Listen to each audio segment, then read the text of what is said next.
So, ayun guys, yung ulamin namin ngayong tanghali is pako.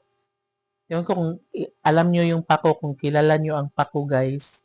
Ayan, dala ito ng kapatid ko. Asawa ng kapatid ko sa kabilang baryo. And marami ito guys. Yan, maganda to, masarap to ngayong tanghalian. And may kapares ito na isda na tabilong, yung malapad na isda. So ito yung namin guys, so ulamin. Masarap ito at malinamnam.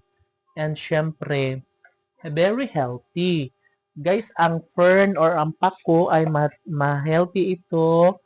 And yeah, gusto ko lang to kainin guys pag tanghali kasi paggabi parang ayokong kumain ng pako. Tanghali lang. No?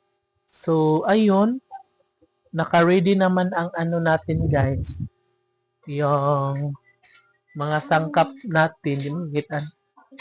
Mga sangkap natin and yung mga ingredients natin no na tinatawag ay okay na sila. So isasalang na lang yun maya-maya and syempre it's already 11 pa naman so kaya pa yan. No, maya-maya ay lulutuin na natin yung gulay natin with isdang tabilong. Yes. Alalalalong, alalalalong, tabilong na. Sarap kaya nun guys, no? And syempre, yun guys, ito yung tindahan ko na bigay ng Salamat sa sponsor. 15 million guys. And marami na siya ha. Yan, pinaglalagay ko lang dyan sa may sa may container guys para hindi siya dagain. Although wala na daga dire guys kasi nandiyan namin yung alaga naming pusa na si Mia. Siya na yung bahala sa mga daga, no?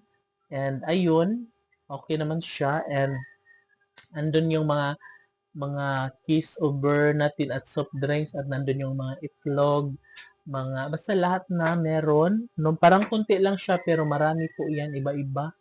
And yung mga shampoo natin ay nandito.